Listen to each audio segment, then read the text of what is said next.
स्वागत है एक बार फिर से आप सभी लोगों का आपके अपने ऑनलाइन इंस्टीट्यूट टारगेट ऑन में। मैं एनके सिंह एनसीईआरटी के साथ में आप सभी लोगों का हार्दिक स्वागत एवं अभिनंदन करता हूं। आशा करूंगा कि आप सभी लोग स्वस्थ होंगे और बेहतरीन तरीके से इस एनसीईआरटी आधार बैच से कनेक्ट होकर आप सभी लोग लाभान्वित हो रहे होंगे। मेरा प्रयास है बिल्कुल बेसिक अप्रोच के साथ में आप सभी लोगों को एडवांस लेवल तक की यात्रा को बहुत सुगम तरीके से, काफी बेहतरीन तरीके से आप तक पहुंचा देना। इसमें जितने भी मैटर है, इसमें जितने भी इंफॉर्मेशन है, इसमें जितनी भी बातों को बताया गया है, वहां से आपके एग्जाम के लायक कौन कौन सी बातें हैं, कौन कौन सी इंफॉर्मेशन है, वो सब कुछ मैं बताने का प्रयास इस सेशन में कर रहा हूं। एनसीईआरटी को बहुत आसान शब्दों में और बहुत आसान तरीके से आप तक पहुंचाने का प्रयास संस्थान के द्वारा, मेरे द्वारा किया जा रहा है। इस मुहिम में आप सभी लोग देख पा रहे हैं, इससे पहले 4 क्लासेस हुई हैं, ये 5वीं क्लास है। क्लास 6 की एनसीईआरटी को हम कवर कर रहे हैं। आज 5वीं क्लास है, उसके पश्चात एक क्लास और होगी, उसके पश्चात पूरा का पूरा क्लास 6 का एनसीईआरटी कवर हो जाएगा। इसके पश्चात हम सभी लोग एमसीक्यू को सॉल्व करेंगे। जितने भी एमसीक्यू में सवाल बन सकते हैं उन सारे के सारे सवालों को भी हम देखने का प्रयास करेंगे। तो एक बेहतरीन रणनीति और स्ट्रेटजी को मैं लेकर के चल रहा हूं, क्योंकि मैं ये जानता हूं कि आप में से बहुत ढेर सारे लोग ऐसे हैं जो इस क्लास को बहुत गंभीरता पूर्वक देख रहे होंगे। निश्चित रूप से आप में से बहुत ढेर सारे लोग ऐसे होंगे जो अपने सपनों को पूरा करने के लिए किसी भी हद तक गुजरने का मद्दा रखते होंगे और वो कंटेंट को वरीयता देते होंगे। तो इसी कंटेंट को लेकर के मैं आपके समक्ष प्रस्तुत होता हूं, जो आपकी परीक्षा को बहुत ही आसान बना देते हैं। तो एक बेनिफिशियल सेशन के साथ में आप सभी लोगों का हार्दिक स्वागत है। आज की क्लास में हम बेसिकली फिजिक्स को समझने वाले हैं। फिजिक्स के 3 चैप्टर को हम कवर करेंगे। एक चैप्टर का नाम है प्रकाश, छाएं एवं परावर्तन, विद्युत तथा परिपथ यानी कि इलेक्ट्रिसिटी एंड सर्किट, और चुंबक तथा मनोरंजन। ये 3 चैप्टर आपके एनसीईआरटी क्लास 6 में मेंशन है। आज इन तीनों चैप्टर को हम कवर करने की कोशिश करेंगे। ठीक है, चलिए स्टार्ट करते हैं। सबसे पहले मैं चुंबक को स्टार्ट कर रहा हूं, ठीक है, क्योंकि ये चैप्टर थोड़ा सा बड़ा है और काफी कुछ बातें कही गई हैं। तो पहले इसको हम कवर कर लेते हैं, फिर हम प्रकाश को, फिर विद्युत को हम कवर कर लेंगे। एक बार सभी लोग हमको जरा थम्स अप करके सूचित कर दें कि आप सभी लोग उपस्थित हैं। एक बार सभी लोग हमको थम्स अप करके एक बार बता दें कि हम सभी उपस्थित हैं। स्मिता जी, अमर, आशीष पाल, अंजलि, तमन्ना, ज्योतिपाल, मोटिवेशनल जी, मंजू, सारे विषयों का होगा। बार बार आप सभी लोग कमेंट्स मत किया करिए, ठीक ना। सारे विषयों का एनसीईआरटी जो है कवर किया जाएगा, लेकिन 1 बाय 1। तो पेशेंस के साथ में, धैर्य के साथ में वीडियो को देखते रहिए, ठीक है, और प्रयास ये करिए कि क्रमबद्धता न टूटे आपकी, ठीक है। आइए स्टार्ट करते हैं। सबसे पहले हम चुंबक की बात करना प्रारंभ करते हैं। चुंबकों के द्वारा मनोरंजन जो हो रहा है, उस चैप्टर को हम समझने की कोशिश करने चल रहे हैं। ध्यान से मेरी बात को सुनिएगा। इसमें जो पहला टॉपिक दिया गया है चुंबक में, वो एकदम प्राइमरी लेवल से दिया गया है कि चुंबक को कैसे खोजा गया है, इसके विषय में बताया गया है। चुंबक को कैसे खोजा गया है इसके विषय में बताया गया है। एक कहानी आपके समक्ष दिया रहता है कि यूनान में एक जो है गडरिया था, और उस गडरिया का नाम मैग्नस था, ठीक है। उस गडरिया का नाम क्या था? मैग्नस था। वो भेड़ चराया करता था और उसके पास में एक छड़ी थी। छड़ी के एक किनारे पर लोहे की धातु लगी हुई थी, लोहे की धातु लगी हुई थी। तो एक दिन वो क्या था, भेड़ को चरा रहा था, और भेड़ को चराते समय वो अपनी छड़ी एक पहाड़ पर रख देता है। फिर वो अपनी छड़ी को जब उठाता है तो ये पाता है कि वो छड़ी को उठाने में उसको थोड़ी सी दिक्कत हो रही है। जैसे लग रहा है पहाड़ उस छड़ी को अपनी तरफ खींचने का प्रयास कर रहा है। जैसे कि इस चित्र में आप देख सकते हैं बहुत अच्छे तरीके से, आप अच्छे तरीके से इस चित्र में देख सकते हैं कि वो गडरिया है और अपनी छड़ी जो है यहां पर रखा हुआ है। अब इसको खींचने का वो प्रयास कर रहा है। अब यहीं से उसके दिमाग में ये आया कि निश्चित रूप से इस पहाड़ में कुछ ऐसा है जो इस छड़ी को अपनी तरफ क्या कर रहा है, आकर्षित करने का प्रयास कर रहा है। और यहां पर दो तीन बातों को लिखा गया है, ध्यान से देखिएगा। इस प्रकार प्राकृतिक चुंबक की खोज हुई। किस प्रकार प्राकृतिक चुंबक की खोज हुई? जिस तरीके से मैग्नस नामक गडरिया के साथ में यह घटना हुई, इसी तरीके से प्राकृतिक चुंबक की खोज हुई।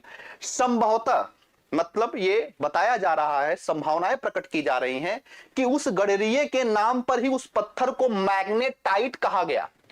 और मैग्नेटाइट में लोहा होता है। कुछ लोगों का यह भी विश्वास है कि यह मैग्नेटाइट मैग्नेशिया नामक स्थान पर सबसे पहले पाया गया था। इसी वजह से जब आप किताबों को पढ़ते हैं तो आप ये पाते हैं कि मैग्नीशिया नामक स्थान से कुछ ऐसे लोहे के कण पाए गए जिनमें कुछ चीजों को आकर्षित करने की क्षमता थी, इसी वजह से उसको मैग्नेट कहा गया। तो ये संभावनाएं हैं, अलग अलग कहानियां हैं इससे संबंधित, जो कि आपकी एनसीईआरटी में दिया गया है। निश्चित रूप से आपने इसको समझा होगा। अब यहां पर ध्यान देखिएगा, लोग अब तक जान चुके थे कि कुछ चट्टानों में लोहे के टुकड़ों को आकर्षित करने का गुण होता है। उन्होंने यह भी पाया कि चट्टानों के इन छोटे छोटे टुकड़ों में कुछ विशेष गुण होते हैं। प्राकृतिक रूप से मिलने वाले इन पत्थरों को चुंबक कहा गया। तत्पश्चात लोहे के टुकड़ों से चुंबक बनाने की विधि का आविष्कार हुआ, और जब हमने आर्टिफिशियल तरीके से चुंबक बनाया तो उसे कृत्रिम चुंबक कहा गया। कुल मिलाकर के आपने कहानी में यह जान लिया कि प्राकृतिक चुंबक भी हो सकते हैं और कृत्रिम चुंबक भी हो सकते हैं। अब ध्यान से मेरी बात सुनिएगा। चुंबक अपने आकार के आधार पर कई प्रकार के होते हैं।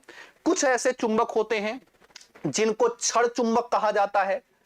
कुछ चुंबक होते हैं जिनको नाल चुंबक कहते हैं। कुछ चुंबक होते हैं जो बेलनाकार होते हैं, और कुछ चुंबक होते हैं जो गोलांत चुंबक कहलाते हैं। हार्स शू शेप चुंबक आपने सुना होगा। ये जो आपको यू आकार का चुंबक दिख रहा है, इसी चुंबक को नाल चुंबक कहते हैं। ऐसा चुंबक जो रॉड लाइक स्ट्रक्चर में है, उसको हम क्या कहते हैं? उसको हम छड़ चुंबक कहते हैं। तो कहने का मतलब यह है, कहने का आशय यह है कि चुंबक जो होते हैं, मैग्नेट जो होते हैं, वो अलग अलग प्रकार के हो सकते हैं। अब इसके पश्चात आते हैं आगे, अगली स्लाइड पे बात करते हैं। अगली स्लाइड ये कह रहा है कि चुंबक जो होता है, जिन पदार्थों को अपनी तरफ आकर्षित करता है और कुछ को अपनी तरफ आकर्षित नहीं करता है, इस आधार पर ये पदार्थ दो प्रकार के होते हैं। पदार्थ कितने प्रकार के होते हैं? दो प्रकार के। किस आधार पर यह कहा गया कि चुंबक किसको आकर्षित कर रहा है, किसको नहीं आकर्षित कर रहा है? जिसको चुंबक आकर्षित करता है उसको चुंबकीय, और जिसको नहीं आकर्षित करता है उसको हम अचुंबकीय पदार्थ कहते हैं। चुंबकीय पदार्थ के उदाहरणों में अगर बात करेंगे तो ये उदाहरण बहुत महत्वपूर्ण है कि लोहा, निकिल और कोबाल्ट। इसको याद रखना, ये आपकी परीक्षा के पॉइंट ऑफ व्यू से महत्वपूर्ण है।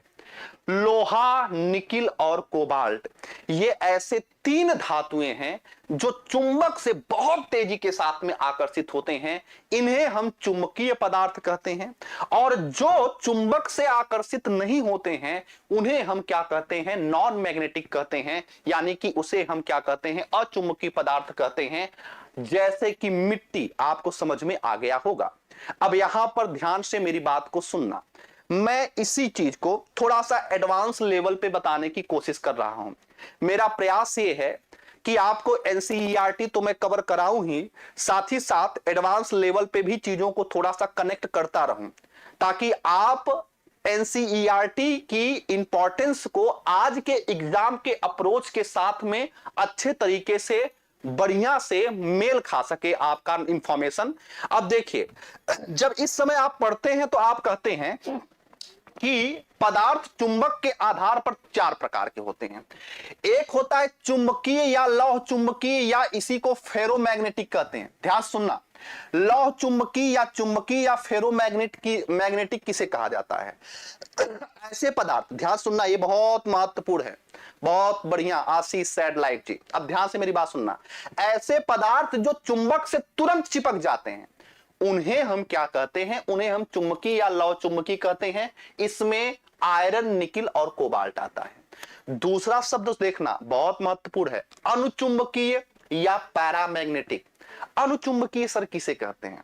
आप में से ऐसे कितने लोग हैं जो हमको ये बता सकते हैं कि पैरामैग्नेटिक किसे कहा जाता है? पैरामैग्नेटिक ऐसे पदार्थ होते हैं जो चुंबक की दिशा में हल्का सा आकर्षित होते हैं, हल्का सा आकर्षित होते हैं। ये पदार्थ जो होते हैं वो चुंबक से चिपक जाते हैं। ध्यान दीजिएगा, जैसे मानिए ये चुंबक है, अब एक पदार्थ ऐसा है जिसको लाया गया पास तो ये पटाख से चिपक गया। ये दूसरा जो प्रकार का पदार्थ है, ये आया तो आकर्षित तो हुआ लेकिन ये चिपका नहीं है, चुंबकीय क्षेत्र की दिशा में हल्का सा आकर्षण हुआ। ऐसे को हम अनुचुंबकीय कहते हैं, ऐसे को हम पैरामैग्नेटिक कहते हैं। आपसे सवाल ये पूछा जाएगा कि पैरामैग्नेटिक का उदाहरण क्या है, तो ऑक्सीजन, एल्यूमिनियम और प्लेटिनम ये पैरामैग्नेटिक का उदाहरण होता है। तीसरी बात समझिएगा, हां, हल्का सा अगर आकर्षण हो जाए तो उसे हम क्या कहते हैं, उसे हम अनुचुंबकीय कहते हैं। तीसरा होता है प्रतिचुंबकीय, यानी कि डायामैग्नेटिक। ये प्रतिचुंबकीय क्या होते हैं? ऐसे पदार्थ जो चुंबक के समीप रहने पर वो विपरीत दिशा में चले जाते हैं, यानी कि चुंबक से दूर भगते हैं। ऐसे को हम क्या कहते हैं? प्रतिचुंबकीय या इसे डायामैग्नेटिक कहते हैं। जैसे कि हवा, जल, हाइड्रोजन, ये सारे ऐसे पदार्थ होते हैं जिनको हम डायामैग्नेटिक कहते हैं, क्योंकि चुंबकीय क्षेत्र में रखे जाने पर वो चुंबकीय क्षेत्र के विपरीत दिशा में गमन करते हैं। और चौथा होता है अचुंबकीय, जो चिपकता ही नहीं है, और ऐसे पदार्थ को अचुंबकीय कहते हैं, जैसे कि लकड़ी हुई, मिट्टी हुई। दैनिक जीवन में भी आप देखते होंगे, आपसे बहुत ढेर सारे ऐसे लोग जुड़े होंगे जो एकदम चिपके हुए होंगे, यानी कि कुल मिलाकर के वो फेरोमैग्नेटिक होते होंगे, है ना। जो तुरंत देखा नहीं आपने उनको, उन्होंने आपको देखा नहीं, फेरोमैग्नेटिक गुण प्रदर्शित होने लगा। कुछ लोग होते हैं पैरामैग्नेटिक। ऐसे लोग होते हैं समाज में कि वो थोड़ा सा आकर्षण रहता है, फिर थोड़ा सा नहीं रहता है। और एक होता है डायामैग्नेटिक, जो विपरीत दिशा में चले जाते हैं। और एक होता है अचुंबकीय, नहीं मुझे जाना ही नहीं है। क्लियर है? तो ऐसे को हम क्या कहते हैं? ऐसे को हम नॉन मैग्नेटिक कहते हैं। तो आशा करूंगा कि आपको अच्छे तरीके से समझ में आ गया होगा कि पदार्थ चुंबक के आकर्षण के आधार पर कितने प्रकार के होते हैं, पदार्थ कितने प्रकार के होते हैं। ठीक है, अब ध्यान से मेरी बात समझना। अब चुंबक में ध्रुव होते हैं। चुंबक में क्या होते हैं? ध्रुव, यानी कि पोल पाए जाते हैं। चुंबक में पोल क्या होते हैं, ध्रुव क्या होते हैं। इसने एक एक्टिविटी दिया है, एक चुंबक से संबंधित एक क्रियाकलाप दिया है। इसने क्या कहा है कि चुंबक को किसी धातु के साथ में रगड़ने पर यह देखा गया कि चुंबक में किनारे किनारे पे ये धातु जो होते हैं ये बहुत अधिक मात्रा में चिपक जाते हैं। जैसे लोहा है तो लोहा चुंबक में किनारे किनारे ज्यादा इसको देखने को मिलता है, चिपक जाता है। और इसी से यह पता लगता है कि चुंबक के कितने ध्रुव होते हैं। चुंबक के 2 ध्रुव होते हैं। चुंबक के 2 ध्रुव होते हैं, याद रख लेना। यही यहां पे दिखाया गया है, यही यहां पे बताया गया है कि हमने ज्ञात किया कि अधिकतर लोहे का बुरादा छड़ चुंबक के दोनों सिरों के पास चिपकता है। चुंबक के ध्रुव इन सिरों के क्या होते हैं? नजदीक होते हैं। यानी कि अगर कोई चुंबक है तो जहां पे पदार्थ अधिक मात्रा में चिपक रहे हैं वही चुंबक का क्या होता है? ध्रुव होता है, वही चुंबक का पोल होता है। तो ध्रुव कितने प्रकार होते हैं? चुंबक में 2। अब यहां पर एक कहानी भी दिया गया है कि चुंबक से हम क्या कर सकते हैं? दिशाएं भी ज्ञात कर सकते हैं। इस कहानी में कहा गया है कि चीन का एक राजा था और उसका नाम था हुआंग टी। हुआंग टिंग। चीन में ऐसे ही नाम होते हैं, चिंग चोंग चुंग। ठीक है, तो याद रखना। हाँ बिल्कुल जितेंद्र जी, तो याद रख लेना, चीन में हुआंग टी जो है एक राजा था। इसके पास में एक रथ था और इस रथ पर एक लड़की, है ना, ऐसे बनी हुई थी, है ना। और उस लड़की के जो अंगुली है एक, यानी कि उसके हाथ जो है वो डायरेक्शन को दिखाता था। जब राजा इस रथ को लेकर चलता था तो ये लड़की जो है वो डायरेक्शन दिखाती थी, ऐसे ऐसे। वो डायरेक्शन दिखाती थी। वो डायरेक्शन किस दिशा में दिखाती थी, वही लिखा गया है कि वो डायरेक्शन जो होता है, मूर्ति ऐसी स्थिति में आकर रुकती थी कि इसकी फैली हुई भुजा सदैव दक्षिण की ओर वो डायरेक्शन को दिखाती थी। तो लोगों को ये बात समझ में नहीं आता था, उस समय की बात है, बहुत पुरानी समय की बात है। तो उनको लगा कि राजा के पास में कोई जादुई शक्ति है ऐसी कि इसके रथ में ये जो लड़की है वो डायरेक्शन को बता रही है, वो दिशा निर्धारण का कार्य कर रही है।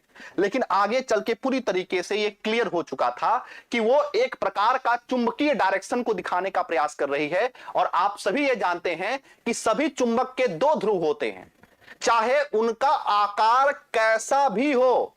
सामान्यतः चुंबक पर उत्तर और दक्षिण ध्रुव अंकित किए जाते हैं, उत्तर और दक्षिण ध्रुव जो है अंकित किए जाते हैं। याद रखना, चुंबक का यह गुण हमारे लिए अत्यंत उपयोगी है। शताब्दियों तक यात्री चुंबक के इसी गुण का उपयोग करके दिशा निर्धारण कर रहे होते हैं। जैसे आज तो हमारे पास में घड़ी आ गई है, आज हमारे पास में जो है विभिन्न प्रकार की ऐसी तकनीक आ गई है कि हम समय देख पा रहे हैं, हम दिशा निर्धारण कर पा रहे हैं।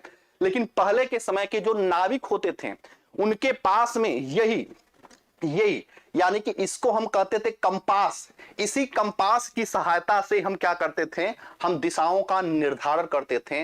तो ये कंपास या दिक् सूचक जो होता है, यह भी चुंबक के इस गुण पर आधारित एक युक्ति विकसित की गई जिसे हम कंपास या दिक् सूचक कहते हैं। तो अगर आपसे पूछा जाए कि कंपास या दिक् सूचक ये किस पर आधारित युक्ति है या किस पर आधारित उपकरण है, तो आप बोलेंगे चुंबक पर आधारित है।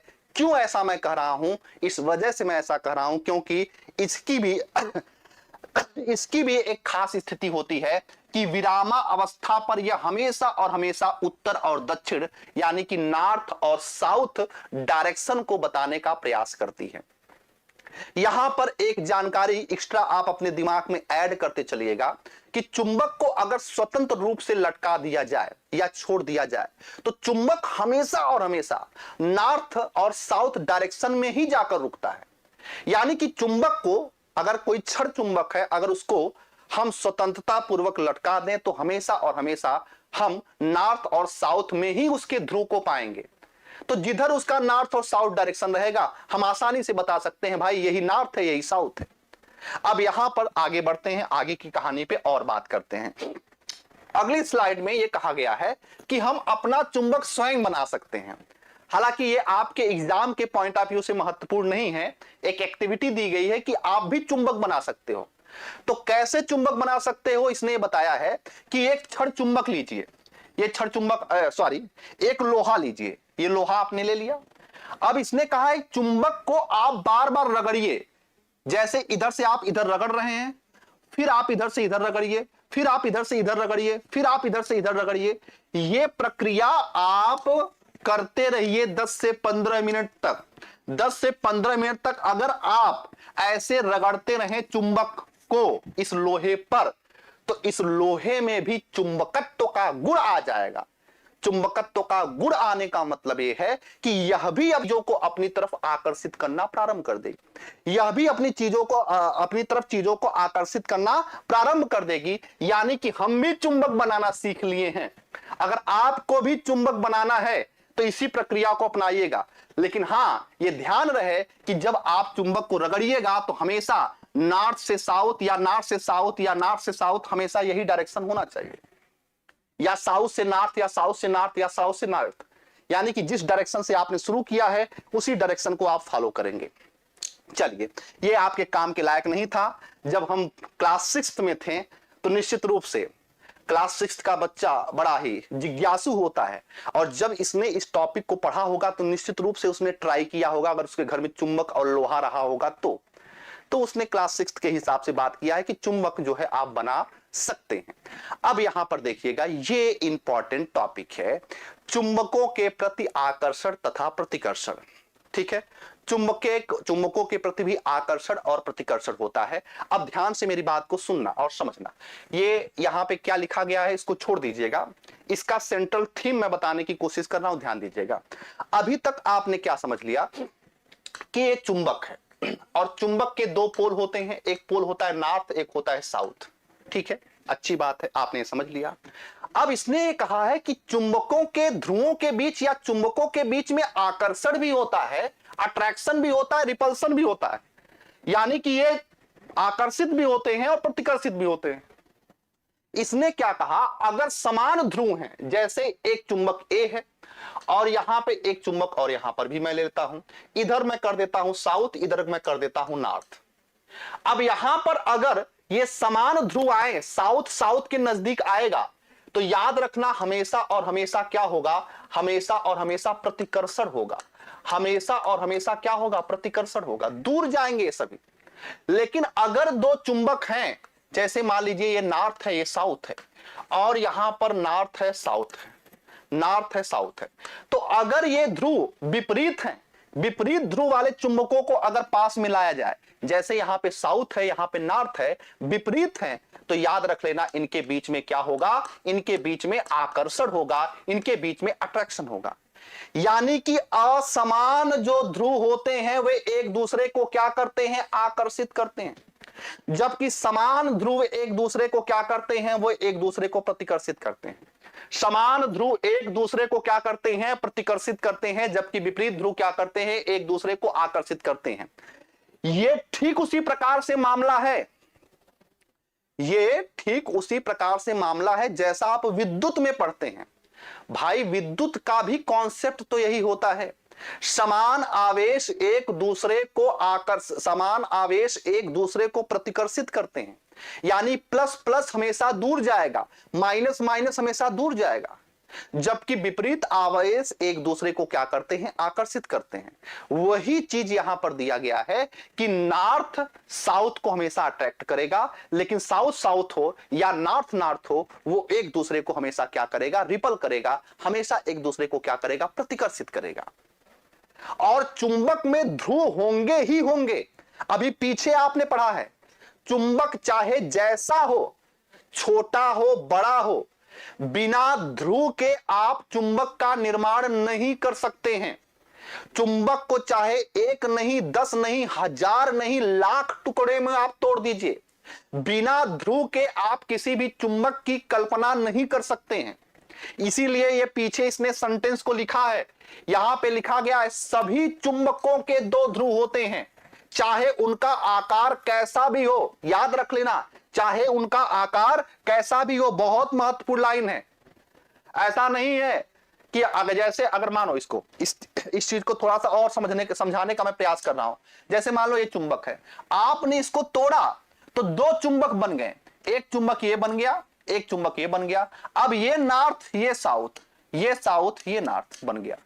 यानी कि चुंबक को आप तोड़ते जाइए और चुंबक क्या क्या होगा, ध्रुव भी बनता जाएगा, ध्रुव भी बनता जाएगा। तो बिना ध्रुव के, बिना पोल के आप कभी किसी भी चुंबक की कल्पना नहीं कर सकते हैं। इतनी बातें क्लियर हो गई, इतनी बातें क्लियर हो गई, आगे बढ़ जाएं। इतनी बातें क्लियर हो गई, आगे बढ़ जाएं।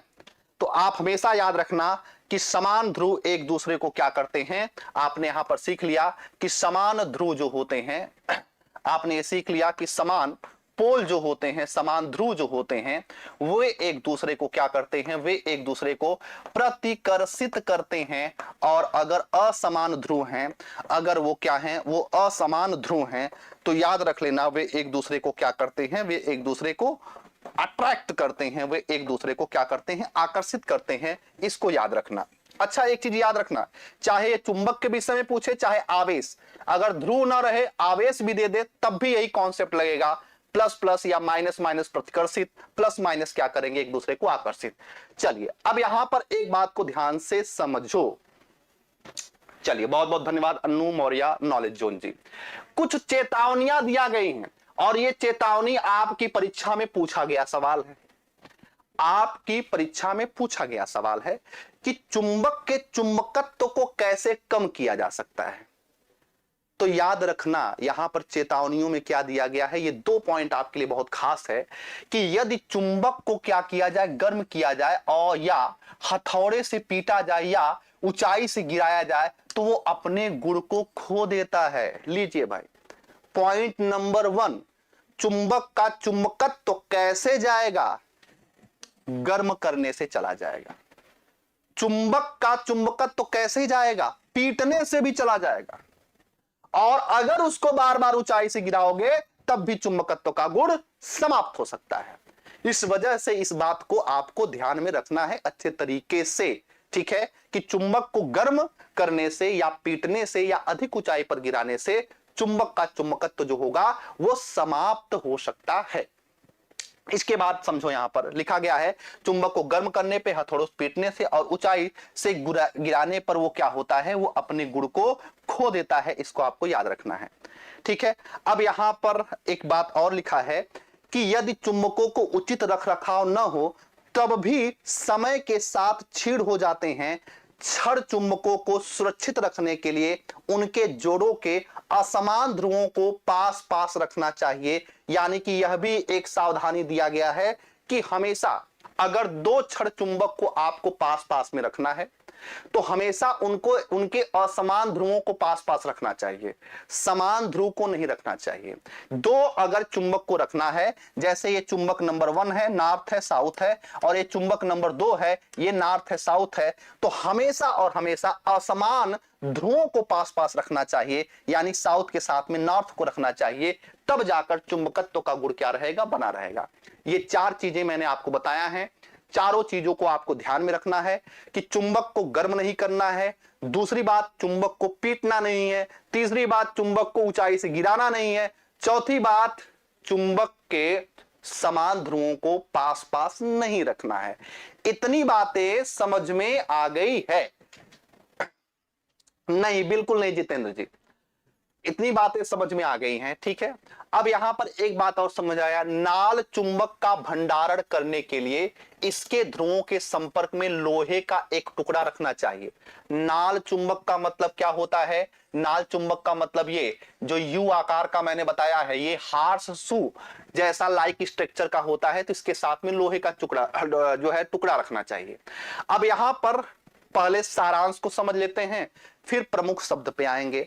सारांश क्या है, कंपास दिक्सूचक है ना, जिससे हम डायरेक्शन का पता लगाते हैं। हमेशा चुंबकीय चुंबकत्व के गुणों पर आधारित ये युक्ति होती है। चुंबक जो चीजों को आकर्षित करता है, मैग्नेटाइट मैंने बताया इसी लोहे से प्राप्त किया जाता है चुंबक को।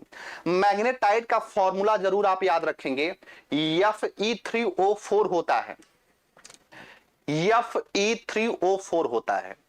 हेमेटाइड और मैग्नेटाइड ये दो अयस्क होते हैं। अगर आपको याद होना चाहिए, अगर आपने अच्छे ढंग से पढ़ा है तो मैंने आपको पढ़ाया है कि लोहा जो है, लोहा के दो अयस्क होते हैं। एक अयस्क का नाम होता है हेमेटाइड, एक अयस्क का नाम है हेमेटाइड, और दूसरे अयस्क का नाम होता है मैग्नेटाइड। तो ये जो मैग्नेटाइड है, यानी कि ये जो Fe3O4 है, याद रखना इसी से हम क्या प्राप्त करते हैं, चुंबक को प्राप्त करते हैं। यह बहुत महत्वपूर्ण होता है, ठीक है। हेमेटाइड जो होता है, हेमेटाइड लोहे का प्रमुख अयस्क है। अगर आपसे पूछा जाए कि लोहे का सबसे प्रमुख अयस्क कौन है, तो लोहे का सबसे प्रमुख अयस्क होता है हेमेटाइड। यह भी बात याद रखना। चलिए आगे बढ़ते हैं। उत्तरी ध्रुव और दक्षिणी ध्रुव जानते हैं, तो मैग्नेटाइड क्या है, मैग्नेटाइड एक प्राकृतिक चुंबक है। मोस्ट इंपॉर्टेंट आपकी परीक्षा के दृष्टिकोण से, चुंबक लोहा, निकिल और कोबाल्ट, केवल 3 को ही याद रखना है, 3 को ही, क्योंकि यही फेरोमैग्नेटिक के अंतर्गत आते हैं, यही लौ चुंबकीय के अंतर्गत आते हैं। इसके बाद अगर मैं बात करूंगा, जो पदार्थ चुंबक से आकर्षित नहीं होते हैं वो अचुंबकीय होते हैं। 2 ध्रुव होते हैं, उत्तरी ध्रुव होते हैं, दक्षिणी ध्रुव होते हैं। स्वतंत्रता पूर्व लटकाने पर चुंबक सदैव कहां पे उतरते हैं, उत्तर और दक्षिण दिशा में। और 2 चुंबक के असमान ध्रुव एक दूसरे को आकर्षित करते हैं, जबकि समान ध्रुव परस्पर प्रतिकर्षित करते हैं। आशा करूंगा आपको पूरा चैप्टर समझ में आया होगा, आशा करूंगा पूरा चैप्टर समझ में आया होगा। चलिए, सर साउंड में क्यों चुंबक लगा रहता है? चुंबक इस वजह से लगा रहता है मुकेश सिंह जी, क्योंकि जब साउंड चलता है तो वो वाइब्रेट करता है, ध्वनि जो है वाइब्रेट करता है, फेंकता है, तो उसको आकर्षित करने के लिए चुंबक लगाया जाता है। याद रखना, उसको आकर्षित करने के लिए चुंबक लगाया जाता है, जिससे हमारी साउंड वेव जो है वो बैलेंस हो सके। अब यहां पर ध्यान से मेरी बात सुनना। तो ये मैं नोट्स बना रहे हैं सर, आप बहुत अच्छा, ठीक है। रिंकी राजपूत जी बहुत बहुत धन्यवाद। नहीं, आप लोग बार बार एक कमेंट्स करते हैं कि सर बंद मत करिएगा, बंद मत करिएगा। देखिए, कोई भी योजना जो होती है उस योजना में वो योजना फ्लॉप होगी कि वो बहुत अच्छी होगी, वो प्राप्तकर्ता पर निर्भर करता है। कितना भी बढ़िया कोई सिस्टम क्यों न बना दे, लेकिन जो प्राप्त करता है अगर उस सिस्टम को नहीं चलने देगा तो हम मजबूर हो जाते हैं। तो मेरी भी इच्छा बिल्कुल नहीं है, मैं पूरे स्वस्थ मानसिकता से इस बात को लेकर के आपके सामने उपस्थित हूं और कंटिन्यू 5 दिनों से मैं आपके समक्ष जो है आ रहा हूं और चीजों को उतनी ही बेहतरी के साथ में लेकर के आगे बढ़ रहा हूं। तो आपका जो दायित्व बनता है वो भी आप उसका निर्वहन किया करिए। मैं कभी भी अपने वीडियो में ये बोला ही नहीं होऊंगा कि वीडियो को शेयर कर दीजिए, वीडियो को लाइक कर दीजिए, मैंने कभी नहीं बोला है। तो कम से कम जो आपकी नैतिक जिम्मेदारियां हैं उसको भी थोड़ा सा आप निर्वहन करते चलिए, क्योंकि अगर मुझको मोटिवेट होने के लिए आपके यही सारी चीजें काम आते हैं। जब आपकी संख्या में देखता हूं तो वो मुझको मोटिवेट करते हैं और अच्छा करने के लिए मुझको प्रेरित करते हैं। तो निश्चित रूप से अगर कोई कार्य करता है तो उस कार्य के पीछे कोई न कोई एनर्जी कार्य करती है, और ऑनलाइन क्षेत्र में एनर्जी होता है जो आप लोग देखते हैं। इसी के बिहाफ पर मैं चीजों को आगे लेकर के बढ़ता हूं, आगे लेके जाता हूं। मैं कभी भी इस चीज को, श्रृंखला को बंद नहीं करूंगा, और भी श्रृंखलाएं जुड़ेंगी, सारे सब्जेक्ट पढ़ाए जाएंगे, बस आप सभी लोग बने रहिएगा, ठीक है। चलिए, अब मेरी बात को ध्यान से समझिएगा। अब हम पढ़ाने चल रहे हैं प्रकाश, छायाएं एवं परावर्तन। देखो, ये चैप्टर जो है ना प्रकाश से संबंधित है, लेकिन बहुत छोटा सा चैप्टर है और आपके काम के लायक बहुत कम बातें इसमें लिखी गई हैं। क्या क्या लिखी गई है मैं बता दे रहा हूं, ठीक है, परेशान ना होना, ठीक है। इसमें क्या कहा गया है, पहली बात तो ये है, 2 बातें बड़ी महत्वपूर्ण लिखी गई हैं। क्या कि टार्च का बल्ब एक ऐसी वस्तु है जो स्वयं प्रकाश देता है, जो स्वयं प्रकाश देता है, इसको अंडरलाइन करेंगे। सूर्य जो होता है वो आकाश में एक ऐसा पिंड है जो पृथ्वी को प्रकाशित करता है, ठीक है। दिन के समय हम इसी प्रकाश में वस्तुओं को देखते हैं, ठीक है। जो वस्तुएं सूर्य की तरह स्वयं प्रकाश का उत्सर्जन करती हैं उनको हम दीप्त कहते हैं। अब यहां पर ये आपके लिए महत्वपूर्ण होगा, यानी कि वस्तुएं 2 प्रकार की होती हैं, पदार्थ 2 प्रकार के होते हैं प्रकाश के आधार पर, और वो होता है दीप्त, यानी कि इसको हम बोलते हैं ल्यूमिनस, है ना, प्रदीप्त, ल्यूमिनस। इसी को हिंदी में और क्या बोलते हैं, इसी को हिंदी में प्रदीप्त भी कहते हैं। तो प्रदीप्त या दीप्त या ल्यूमिनस किसे कहा जाता है, ऐसे पदार्थों को कहा जाता है जिनमें स्वयं का प्रकाश हो, जो स्वयं जल सकते हो, जो प्रकाशित कर सकते हो, उनको हम ल्यूमिनस कहते हैं, उन्हें हम दीप्त कहते हैं, उन्हें हम प्रदीप्त वस्तु कहते हैं। जैसे कि बल्ब, जैसे कि सूर्य, जैसे कि मोमबत्ती, ये जलती है ना, जो भी जल सकती है वो प्रदीप्त होगा। और जो वस्तु दूसरे के प्रकाश से प्रकाशित होती हो, दूसरे के प्रकाश से प्रकाशित होती हो, उसको हम क्या कहते हैं, उसको हम नॉन ल्यूमिनस कहते हैं। उसको हम क्या कहते हैं, उसको हम नॉन ल्यूमिनस कहते हैं, यानी कि इसको हम क्या कहते हैं, इसको हम अप्रदीप्त कहते हैं। बड़ा ही जबरदस्त सवाल पूछता है आयोग, बड़ा ही जबरदस्त सवाल पूछता है आयोग। जैसे पूछता है वो चंद्रमा, आपसे पूछ लेगा चंद्रमा, चंद्रमा क्या है, चंद्रमा क्या है। चंद्रमा एक प्रकार की अप्रदीप्त संरचना है, क्योंकि चंद्रमा के पास में खुद का प्रकाश नहीं है। यह सूर्य से प्रकाश को प्राप्त करके ही रात में हमको परावर्तित करती है। तो सूर्य एक प्रकार का कैसा, चंद्रमा एक प्रकार का कैसा नॉन ल्यूमिनस ऑब्जेक्ट है। जैसे कि मेज कुर्सी होता है, ठीक उसी प्रकार से चंद्रमा है। चंद्रमा के पास में अपना स्वयं का प्रकाश नहीं है। तो जिनके पास में स्वयं का प्रकाश है ऐसे को हम ल्यूमिनस, और जिनके पास में स्वयं का प्रकाश नहीं है उनको हम नॉन ल्यूमिनस, यानी कि उसको हम अप्रदीप्त वस्तु के नाम से संबोधित करते हैं। फॉर एग्जाम्पल चंद्रमा, यहां पे तारे, सूरज, मोमबत्ती, बल्ब, ट्यूबलाइट, CFL, जो भी मन में आए वो आप बोल सकते हो, जो भी मन में आए आप बोल सकते हो, आप कह सकते हो। ठीक है, ये दोनों चीजें समझ में आ गया, दोनों कॉन्सेप्ट समझ में आ गया कि ल्यूमिनस कौन है और नॉन ल्यूमिनस कौन है। सचिन तेंदुलकर साहब ल्यूमिनस बैटरी का प्रचार भी करते हैं, तो उस ल्यूमिनस का मतलब वही होता है कि जो प्रकाशित करे। ठीक है, अब अगले टॉपिक पे आते हैं। अगला टॉपिक दिया गया है, ये किसी ने कमेंट भी किया था हमारे वीडियो में कि सर पारदर्शी, अपारदर्शी और पारभासी वस्तुएं क्या होती हैं, इनको समझा दीजिए। ठीक है, यानी कि ट्रांसपेरेंट वस्तु किसे कहेंगे और ओपेक किसे कहेंगे या ट्रांसल्यूसेंट किसे कहेंगे। तीनों शब्द से आपका परिचय मैं कराता हूं वन बाय वन, आराम से समझिएगा, बहुत रिलैक्स होकर समझिएगा, बहुत सरलता के साथ में आप समझ जाएंगे। देखो ये शब्द ऐसे हैं ना, एक बार अगर आपके दिमाग से वो चले गए तो वो भूलेंगे नहीं। समस्या इस बात की होती है कि हम पढ़ते ही नहीं हैं, इन शब्दों से दो चार होते ही नहीं हैं। अगर इन शब्दों से आप अच्छे तरीके से कनेक्ट हो गए, एक बार पढ़ लिया, फिर जीवन में फिर दोबारा पढ़ने की आवश्यकता नहीं होती है। लेकिन अगर यही एग्जाम में आ जाए जो आपने पढ़ा ही ना हो, तो आपके लिए समस्या हो जाती है। अब समझो इस बात को, पारदर्शी या ट्रांसपेरेंट तो आप बड़े आसानी के साथ में समझते हो कि ऐसी कोई चीज हो, ऐसी कोई वस्तु हो जिसको हम आर पार देख सके, वो ट्रांसपेरेंट है। ट्रांसपेरेंट है, ठीक है, ट्रांसपेरेंट है, जिससे आप आर पार देख सकते हैं, शीशा ट्रांसपेरेंट है। ठीक है, दूसरा होता है ओपेक यानी कि अपारदर्शी। अपारदर्शी किसे कहते हैं, यहां पर देखिएगा, यदि हम किसी वस्तु के आर पार नहीं देख सकते तो वह अपारदर्शी वस्तु होती है, यानी कि उसे हम क्या कहते हैं, उसे हम एपेक कहते हैं। एपेक, ओपेक क्या होता है, ओपेक क्या होता है, ओपेक का मतलब होता है अपारदर्शी। अब हमने दरवाजा लगा दिया लकड़ी का, तब थोड़ी ना कोई देख पाएगा, वो क्या है, वो अपारदर्शी है। ये पारभासी शब्द क्या होता है, पारभासी का मतलब होता है धुंधला दिखाई दे लेकिन कैसा दिखाई दे, धुंधला। घूंघट के आड़ से दिलवर का दीदार अधूरा रहता है, मतलब घूंघट आ गया है।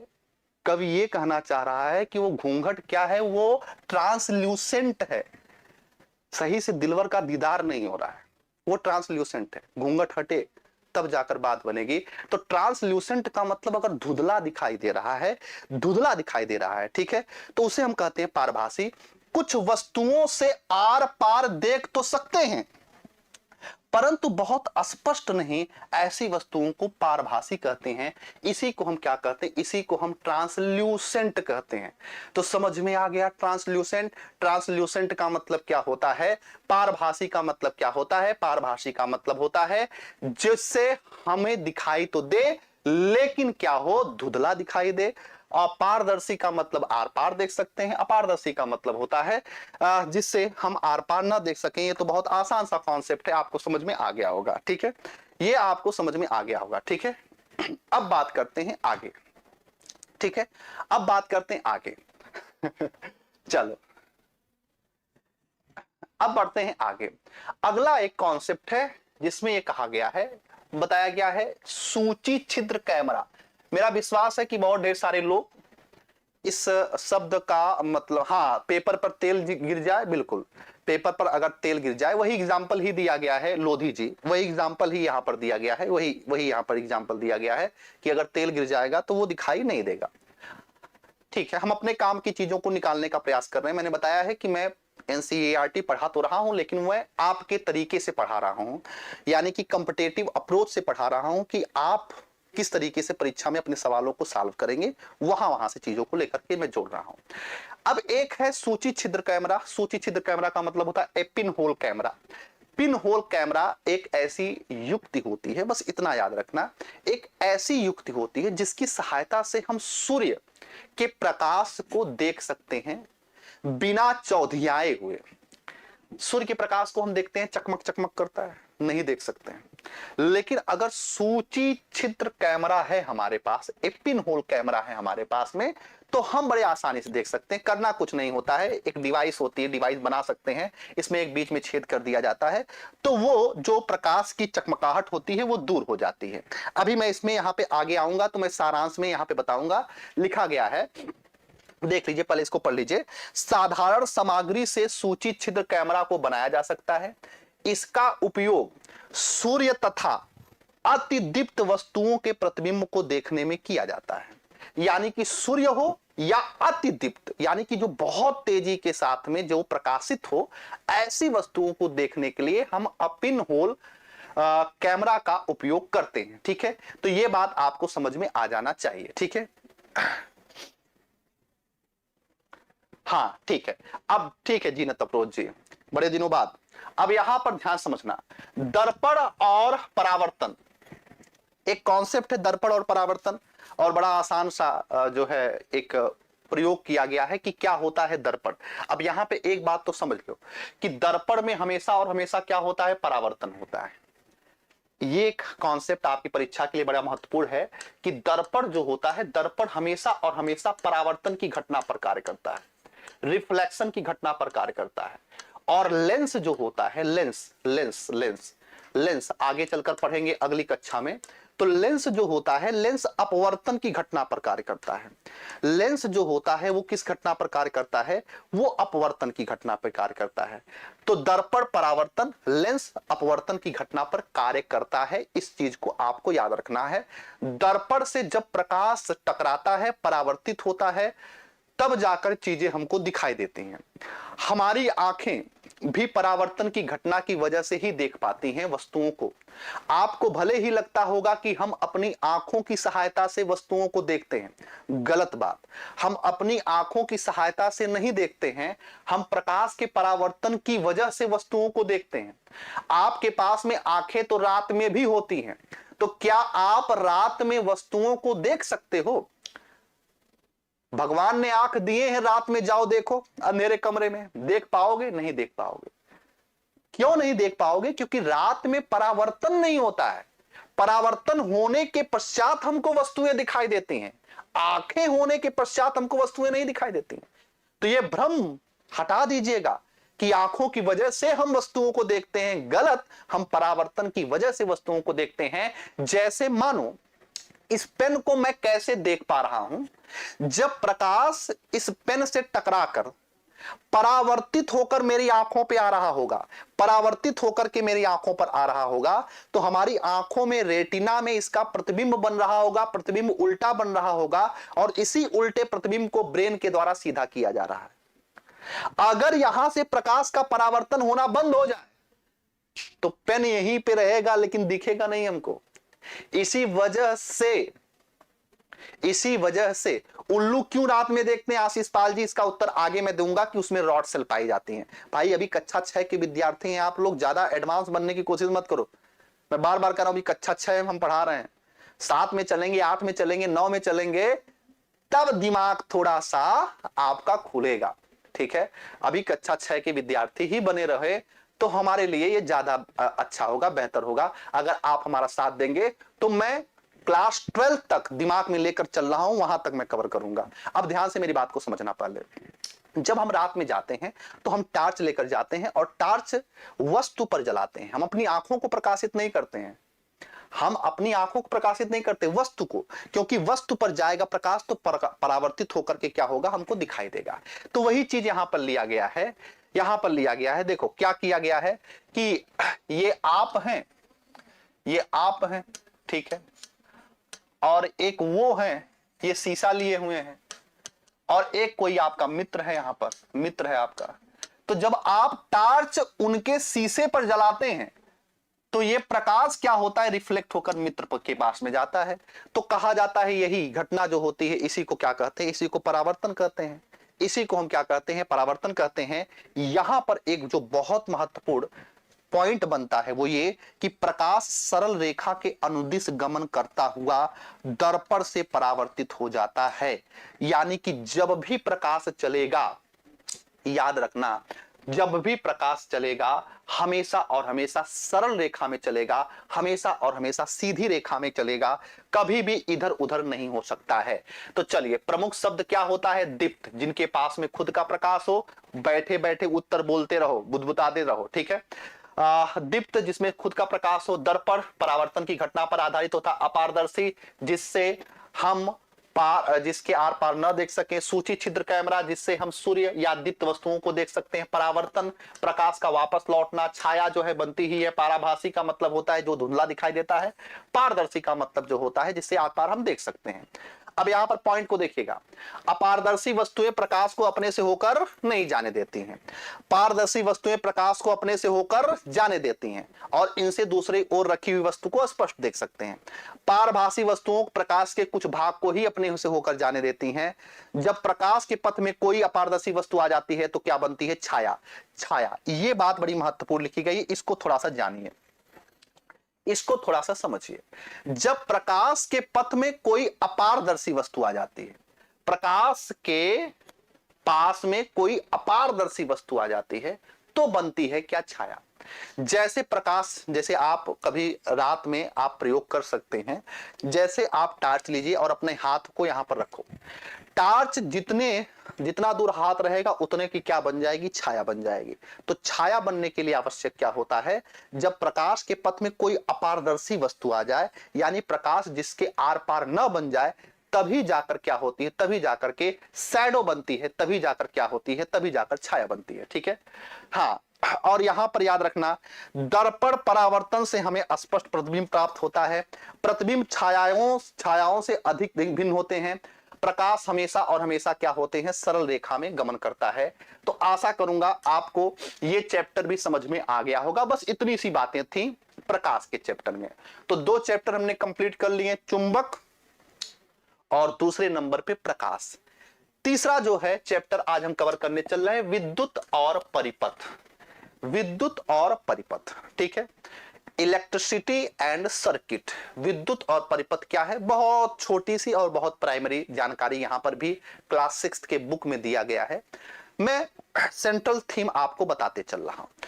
पहली चीज तो यह समझिएगा कि सेल क्या होता है। ठीक है, सेल क्या होता है समझिएगा। सेल प्राइमरी यूनिट होती है। सेल के समूह को ही हम क्या कहते हैं? सेल के समूह को ही हम बैटरी कहते हैं। बहुत ढेर सारे लोग गलती कर देते हैं, वो समझते हैं सेल और बैटरी क्या होती है? एक होती है। सेल और बैटरी क्या होती है? एक होती है। याद रखना, सेल और बैटरी एक नहीं होती है। सेल के समूह को हम क्या कहते हैं? बैटरी कहते हैं। सेल के समूह को हम क्या कहते हैं? बैटरी कहते हैं। जैसे आप टार्च में क्या लगाते हो? सेल। आप टार्च में सेल लगाते हो। आप घड़ी में क्या लगाते हो? सेल लगाते हो। लेकिन जो आपकी इन्वर्टर की होती है, वो इन्वर्टर की क्या होती है? बैटरी होती है। इन्वर्टर में क्या होती है? बैटरी होती है। तो सेल के समूह को हम क्या कहते हैं? बैटरी कहते हैं। ये समझ में आपको आ गया होगा।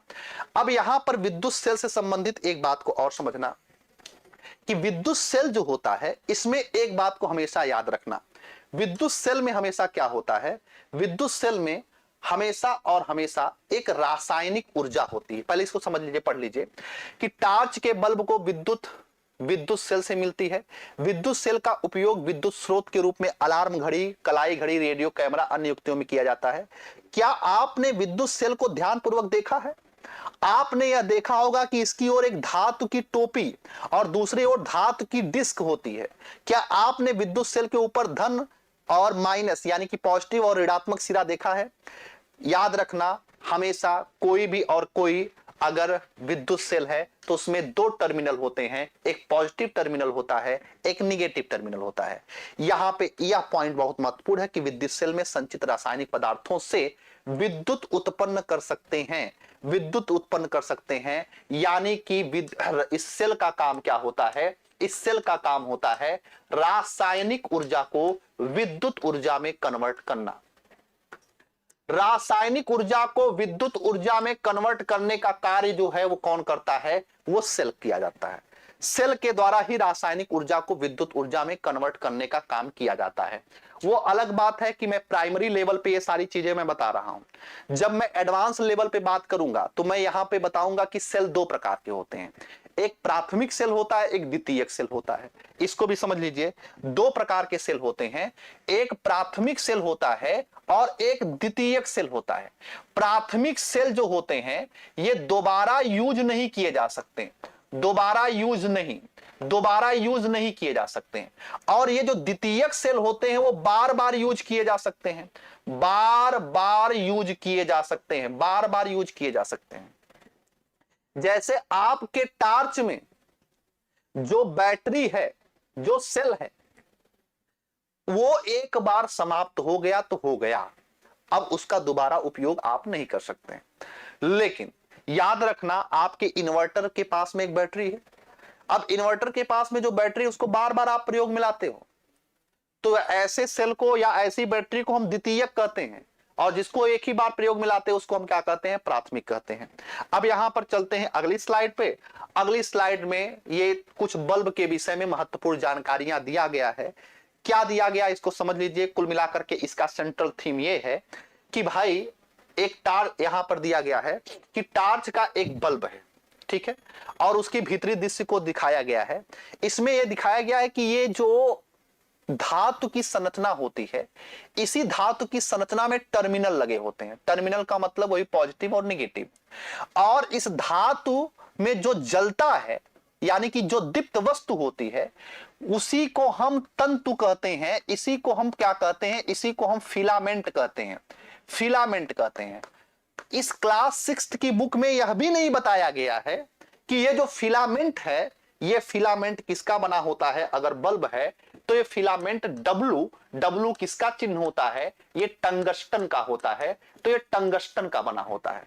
ये फिलामेंट किसका बना होता है, टंगस्टन का बना होता है। और आपकी जानकारी के लिए मैं बता दूं कि टंगस्टन जो होता है, इसका प्रतिरोध यानी कि इसका रेजिस्टेंस और इसका जो गलनांक है, इस गलनांक को भी हमेशा क्या रखा जाता है, उच्च रखा जाता है। यानी टंगस्टन का प्रतिरोध भी उच्च होता है, इसका जो होता है हाँ बिल्कुल जितेंद्र जी, इसका प्रतिरोध भी उच्च होता है और इसका गलनांक भी क्या होता है, इसका गलनांक भी उच्च होता है।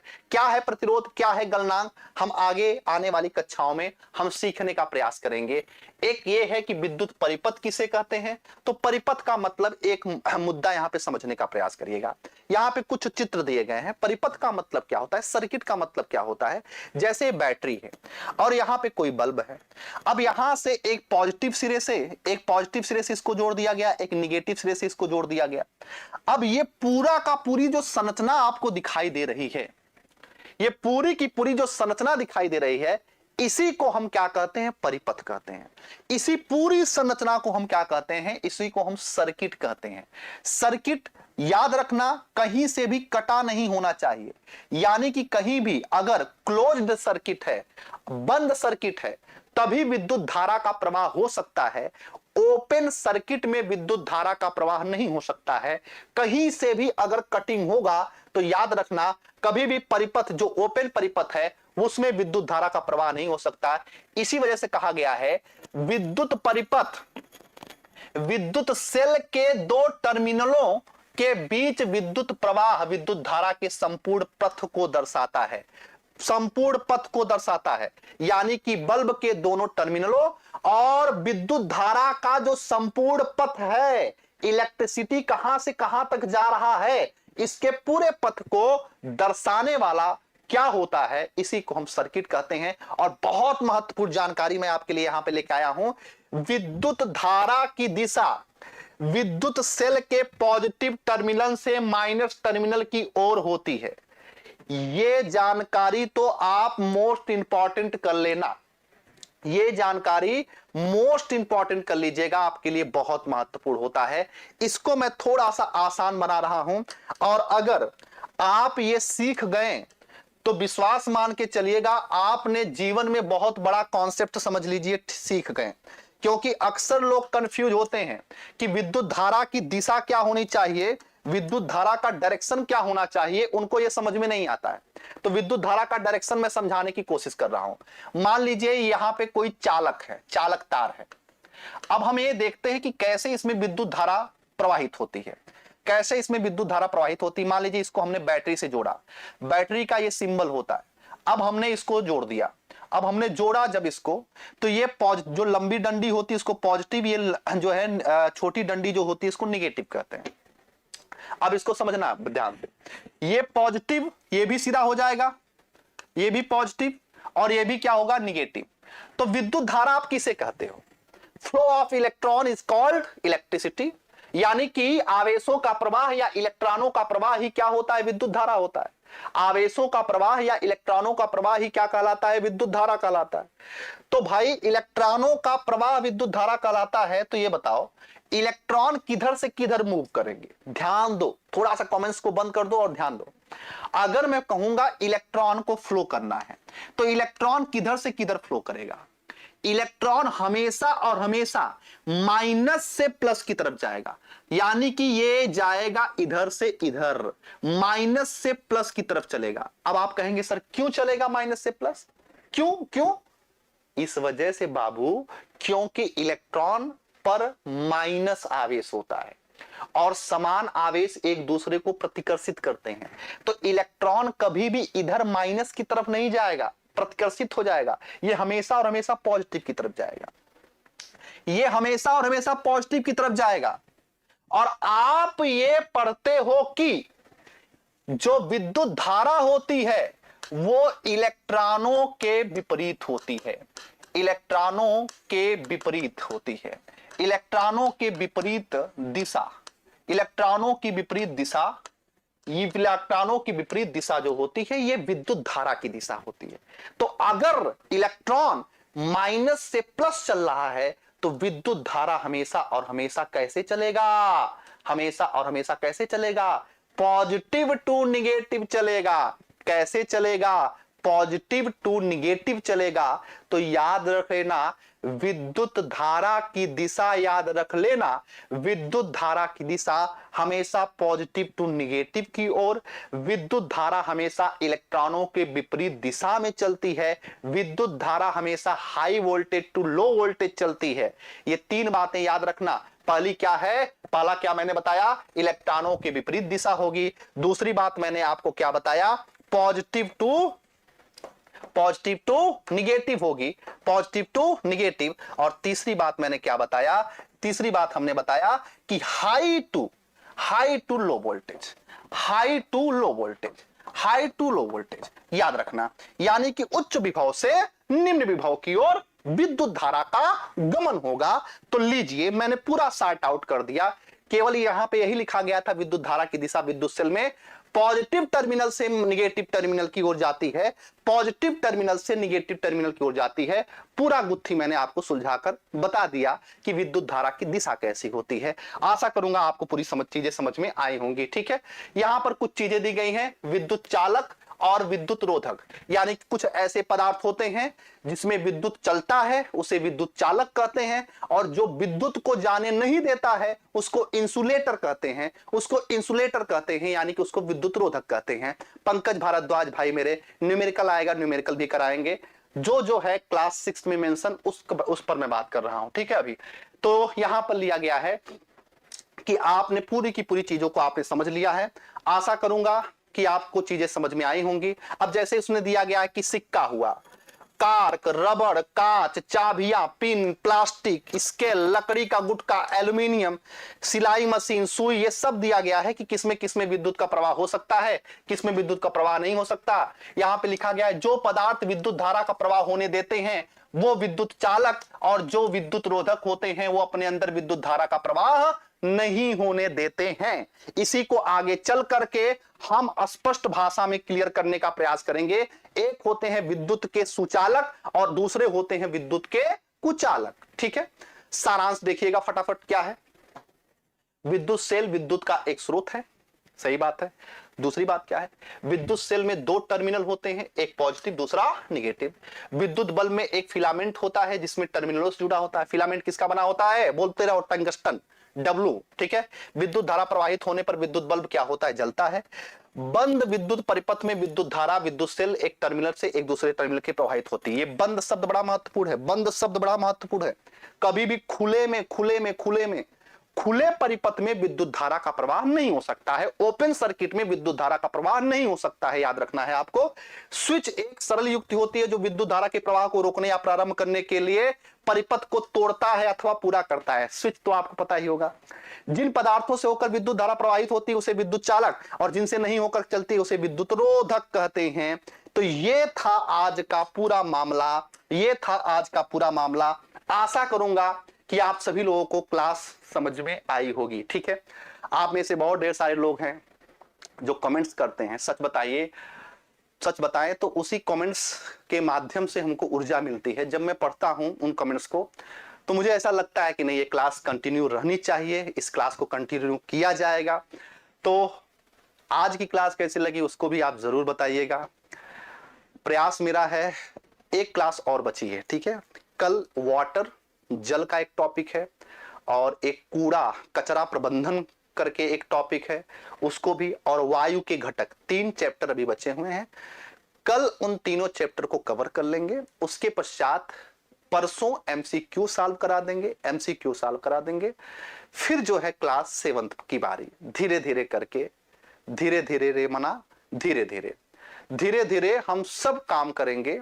चरैवेती चरैवेती चलते रहेंगे, चलते रहेंगे, भले ही धीरे धीरे चलते रहिए। और देखिए, हताश परेशान मत होइए, हताश परेशान बिल्कुल होने का जरूरत नहीं है। बिन मांगे मोती मिले, मांगे मिले न भीख। तो कहने का मतलब यह है कि मैं खुद आपके लिए हमेशा से डेडिकेटेड हूं, हमेशा से मैं ये चाहता हूं कि एक बेहतर कंटेंट आप तक पहुंच जाए, वो भी निःशुल्क।